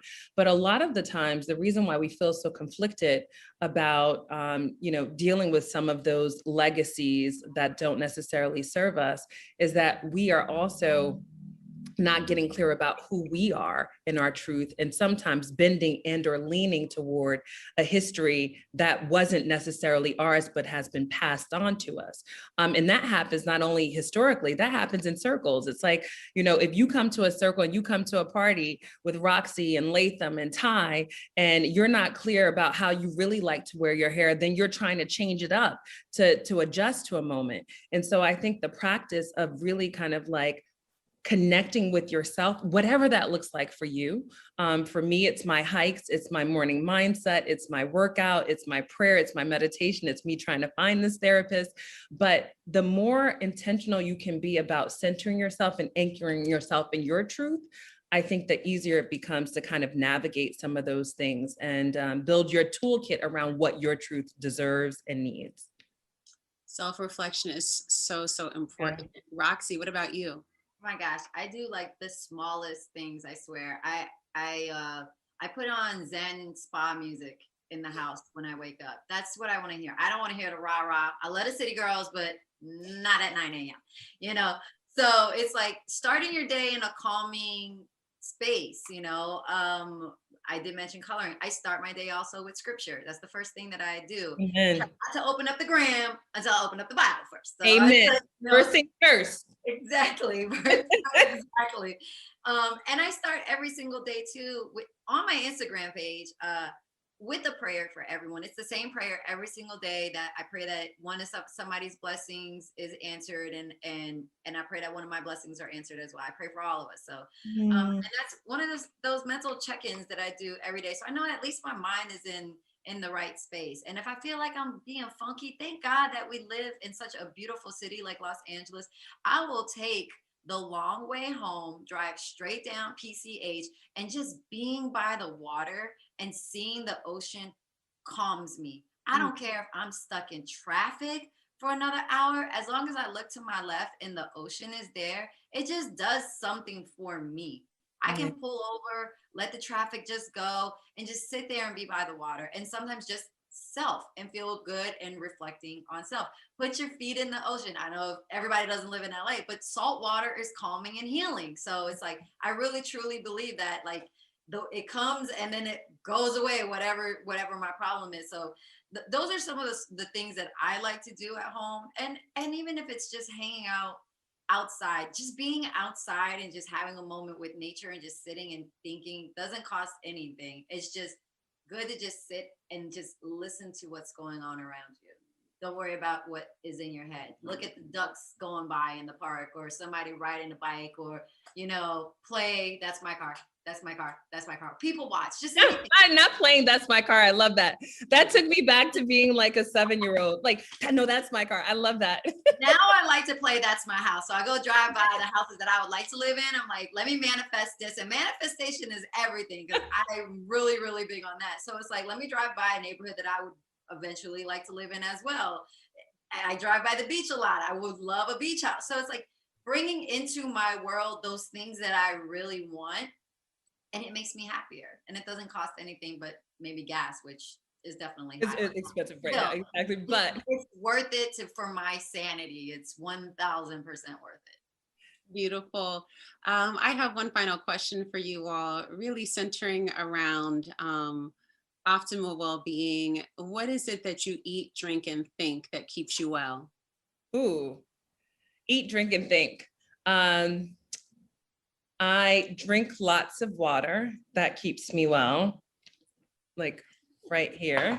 I think about the incredible presence of God in my life. And I eat. I'm vegan. I'm such a boring eater these days. Like, I eat the same thing every single day. So I'm trying to think of something that's more metaphorical. I eat peace. How about that? I like that. Grubhub that. Actually, I'll send it to you, girl. I'm sending it to you. I love that. Me, I definitely try to get as much water as I can in as possible, as we're showing off our bottles. And I already kind of eat healthy, but I find a lot of joy in cooking. So as I cook, I'm cooking healthy and I'm having fun with it too, because I like to see people's reaction, especially if I'm cooking for my friends. Did they like what I do? I live for a reaction of my food. So and it's about taking care of yourself, and it's a balance too. It's definitely a balancing act. I have my cheat days, because sometimes those cheat days can make you feel good. Popeyes feels good every once in a while. So I'm New Orleans girl. That was giving us real Louisiana, Roxy. No, look, that's my go-to. So and sometimes you need it. Don't have a cheat day all the time, but sometimes it does something for your psyche and you feel good. Sometimes not after it, because you're like, damn, why'd I do this to myself? You enjoyed it while you was eating it. So but just trying to stay as healthy as possible. It's true what they say. What you're putting into your body is going to show, and it's going to make you feel or act the way whatever you eat. So you got to just keep it with clean, healthy stuff. Get a vegetable tower, grow your garden. It's so much fun, like growing your own food now. I'm so into that too. So it's you have a garden? You have a garden? I have a vegetable tower, which is amazing. Anybody can get one. You literally put it on your balcony, your deck. You can have one inside your house, outside your house. It's really, really awesome. And Zoe Deschanel, it's her company, and it's made out of recyclable plastic. So it's really great for the earth. I saw that. Yeah. It's just a watering tower. So I grow kale, cherry tomatoes, spinach, different types of lettuces, different herbs. You can make like 24 different vegetables on one tower, or 32. It's amazing. It really makes it fun to do one. And not only that, you feel great when you're eating something that you grew. And it's so easy to do. It's so easy. I can't help but I don't know. I know that was your last question, Latham. But I think we have to stay on this though too, because I think it's really important for us as Black and brown people to understand really like what we put in our body manifests internally and externally. So it manifests what happens to us spiritually. So, you know, one of the things, my relationship with food has changed so much. Because I look at my food as like a spiritual experience. And, you know, as we know, like, and cheat days are good because I totally have my cheat days too, and I'm here for that. But like, you know, the reality is that I think as we change our relationship with food, we're also going to feel healthier, both mentally, emotionally, spiritually, and physically. So I'm going to look into this tower and maybe move my Peloton over a little bit. I'm telling you, it's so awesome. And if you have like, even if you have the smallest little balcony deck, it fits there. Like, cause you could grow inside or outside. I'm telling you guys, look, I have so much, I have a list of things that I have to send you, Ty. Like, send all that stuff over here to me. Thank you. Beautiful. What you eat, drink, and think. Yes, what you eat becomes your blood, your thoughts, and your actions. And thank you all so much for today, for this conversation. And the beauty that's going on here also with hairstyling. Ty with these braids and these beads, and Roxy rocking your crowns.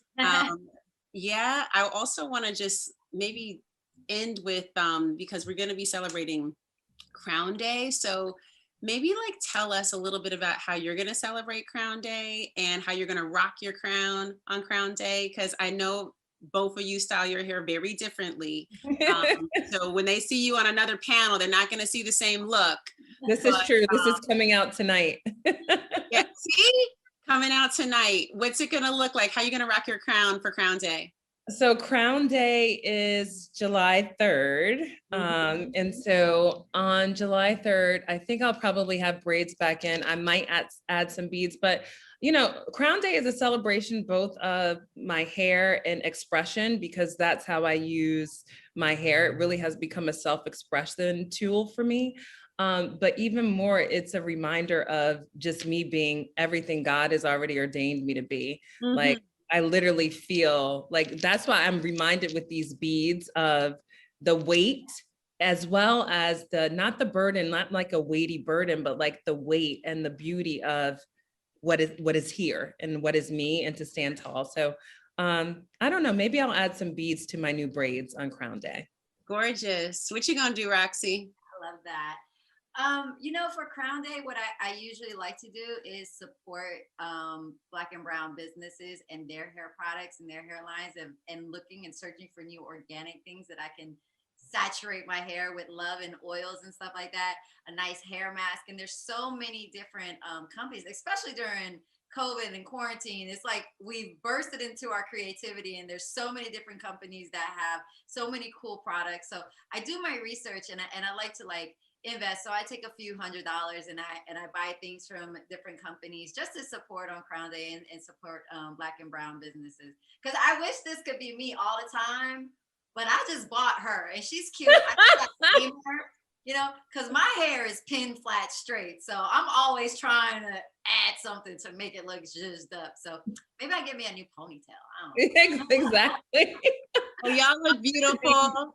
And we're so thankful. Thank you for joining us, and we'll see y'all soon. Thank you, guys. Thank you, Latham.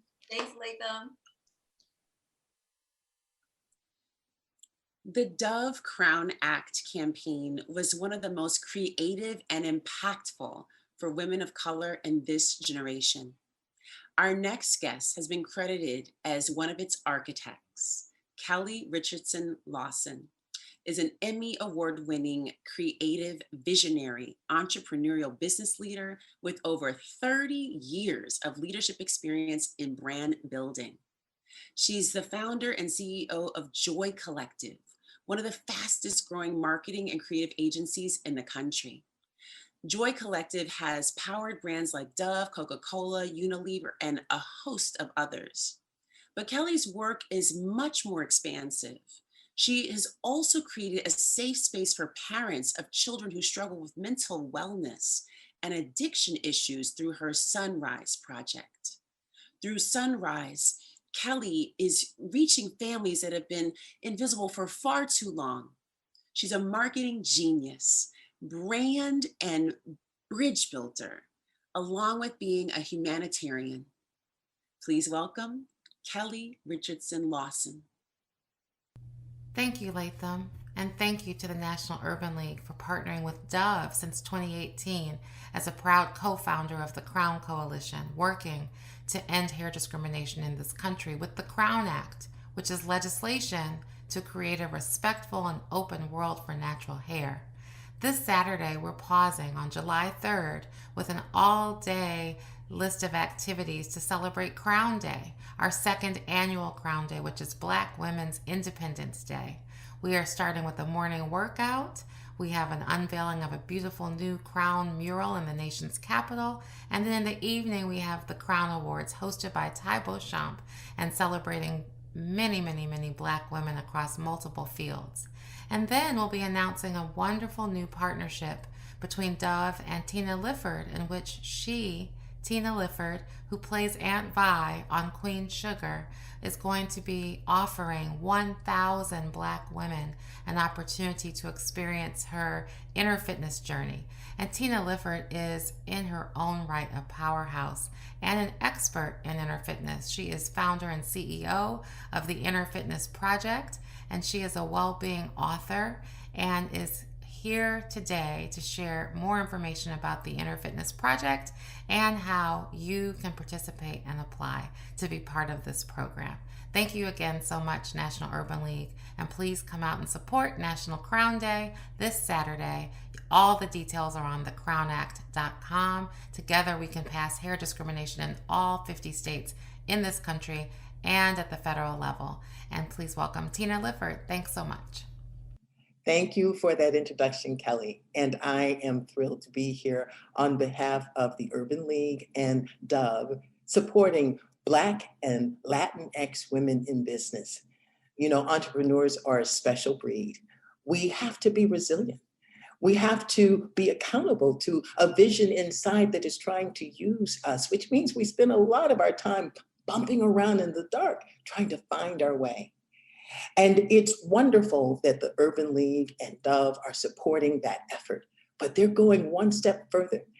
By partnering with the Inner Fitness Project, a well-being initiative, we are here to offer you the opportunity to poke around and discover who you are on the inside and build who you are on the inside to support that entrepreneurial, resilient journey that you are on. We are offering 1,000 women the opportunity to be a part of the Inner Fitness Circle.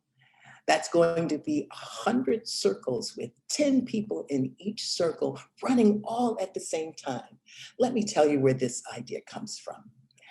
Years ago, I started just poking around looking for studies that actually focused on the well-being of women, and particularly the well-being of Black women and Latinx women. And I couldn't find anything. So we've decided to take the information and the mission of the Inner Fitness Project and actually target women of color in terms of their inner health and well-being and happiness.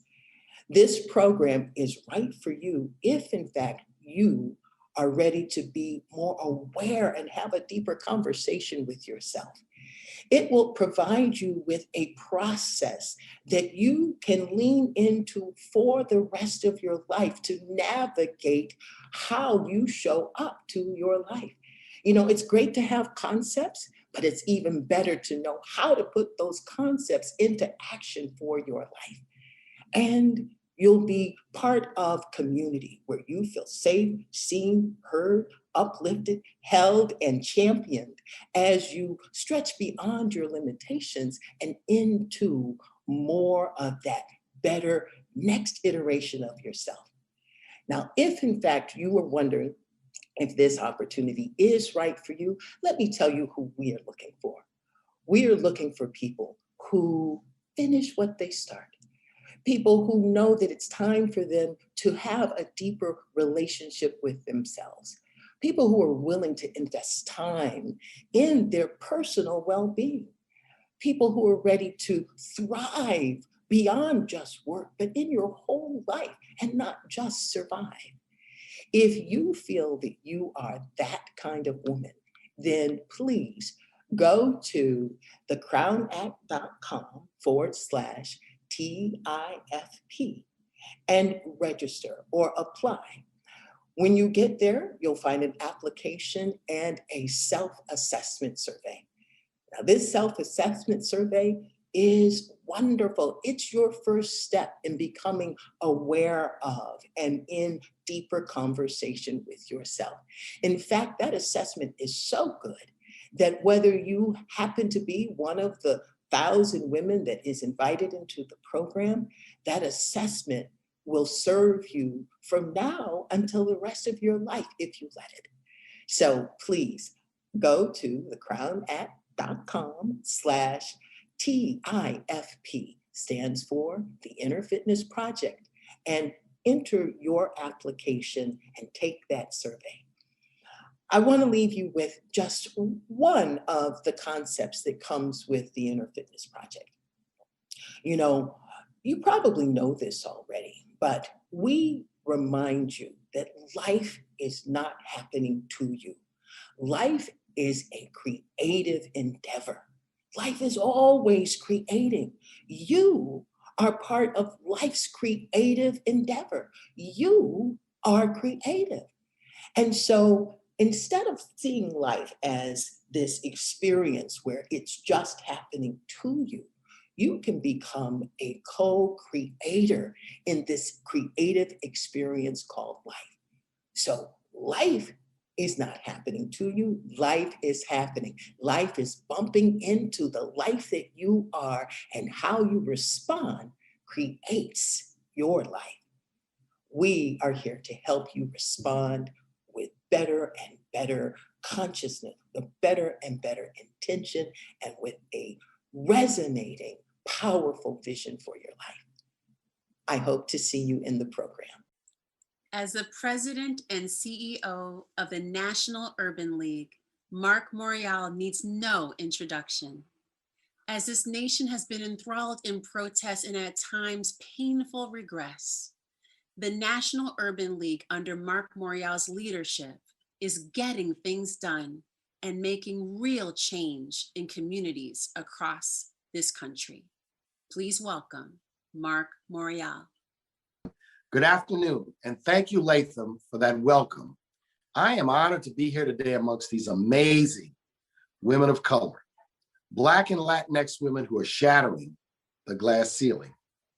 And I celebrate all women unapologetically for taking time for themselves, maintaining life balance, health, and their mental well-being.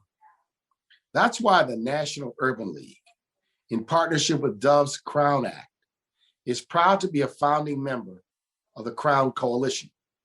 We're proud also to partner with an organization like Digital Undivided, who stands on the front lines creating a world that is more equitable for Black and Latinx women founders. Now, I'd like to introduce you to two young women who are using their art to reshape our understanding of the world. The politics and power of hair are unique in our culture, and as an artist, Tyler Clark has consistently captured that. You will be absolutely awed by her unique 3D paintings. And you're also going to hear the sounds of DJ Sophia, an outstanding artist in her own lane, rocking souls and moving mountains at only 13 years old.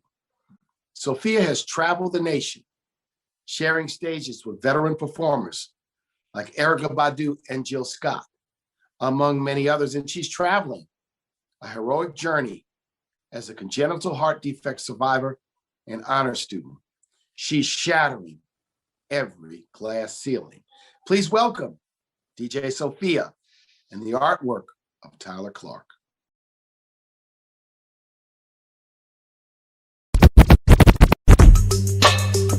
Thank you, Mr. Moriel, for that warm introduction. That's right, I am DJ Sophia, the youngest in charge. Hit that follow button and tag me at DJ Sophia Rocks. That's right, DJ Sophia Rocks. Let's get ready to celebrate National Crown Day on July 3rd. National Crown Day is a special holiday and the anniversary of signing the first Crown Act. Let's go, y'all. Don't touch my head. When it's the feelings I wear. Don't touch my soul. When it's the rhythm I know. Don't touch my crown. You see the vision. Vibe with me, y'all. Vibe with me. Don't touch what's there. It's the feeling I wear. Make sure you guys join Dove and the Crown Coalition to hashtag Pass the Crown and let's end race-based hair discrimination by signing the Crown Act petition at thecrownact.com.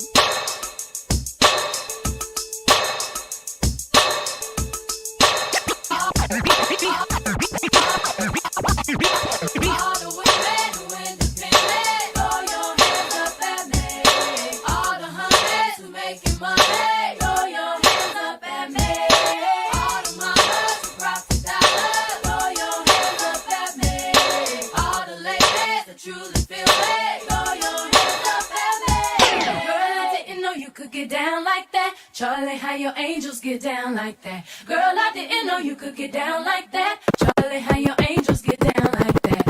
Tell me how you feel about this. Do what I want, live how I wanna live. I worked hard and sacrificed to get what I get. Ladies, it ain't easy being independent. Ladies, it ain't easy. Ladies, it ain't easy being independent. DJ Sophia.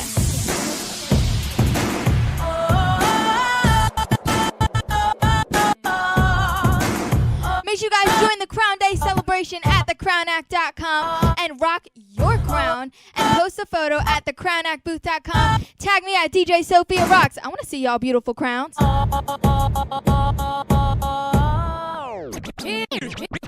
She's just a girl and she's on fire. Hotter than a fantasy. Sing it with me, sing it with me. Only like a highway. She's living in a world and it's on fire. Filled with catastrophe, but she knows she can fly away. She got both feet on the ground and she's burning it down. She got her head in the clouds and she's not backing down. This girl is on fire. She's on what? She's on what? This girl is on fire. She's walking on fire. This girl is on fire.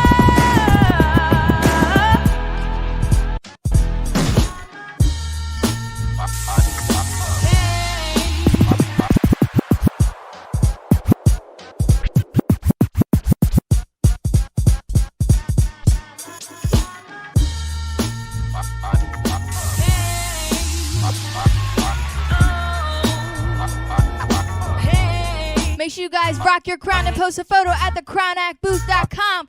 Rock your crown. Yeah. I know you're gonna dig this. I'm taking my freedom, pulling it off the shelf, putting it on my chain, wearing it around my neck. I'm taking my freedom, putting it in my car, wherever I choose to go. It will take me far. I'm living my life like it's golden, living my life like it's golden, living my life like it's golden, living my life like it's golden, living my life like it's golden, living my life like it's golden, living my life like it's golden, living my life like it's golden, living my life like it's golden, living my life like it's golden. Make sure you guys stay connected to the National Urban League by following them on all social at NAT Urban League. You know why you should be following them? Because they're the nation's largest historic civil rights and urban advocacy organization. Make sure you guys register at nulconference.org to join part 2 of this event, the HER Space, during the National Urban League Conference.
Anything you want done, baby, I do it naturally. Make sure you guys rock your crown and post a photo at thecrownactbooth.com. Brown skin girl, your skin just like pearls, best thing in the world. Never trade you for anybody else. And a brown skin girl, your skin just like pearls, the best thing in the world. I never trade you for anybody else. Singing. Thank you all for rocking with me here today. Do remember, I am DJ Sophia, the youngest in charge. Check me out and tag me on all social media at DJ Sophia Rocks. Make sure you guys join the Crown Day celebration at thecrownact.com and sign that petition. Make sure you guys go and sign it. Thank you all for rocking with me here today. We are here to create a world where women can own their work. To create a world where women can own their work. And let's get ready to celebrate National Crown Day on July 3rd. Thank you, everybody.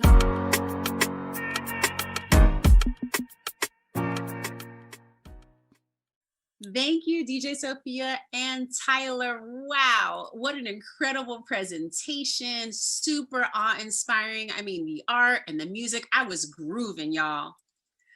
Ladies, we have come to the end of a beautiful and insightful time together. We are so grateful that you chose to spend your afternoon with us. Thank you to Digital Undivided for today's program, continuing to create pathways and catalyzing genius in Black and Latinx women entrepreneurs. And thanks to today's partner, the National Urban League, the nation's largest and leading historic civil rights and urban advocacy organization. We invite you all to attend the Urban League's annual virtual conference coming up September 28th through October 1st, so mark your calendars. Finally, we want to thank our presenting corporate partner, Dove. Make sure you sign the Crown Act petition at thecrownact.com. Together, let's get ready to celebrate National Crown Day on July 3rd. And don't forget to rock your crown and post a photo to thecrownactbooth.com. I don't know about you, but I am so inspired, so excited. I feel so fulfilled, and being in community with you all today was incredible. Thank you all for being here, and we'll see you all soon.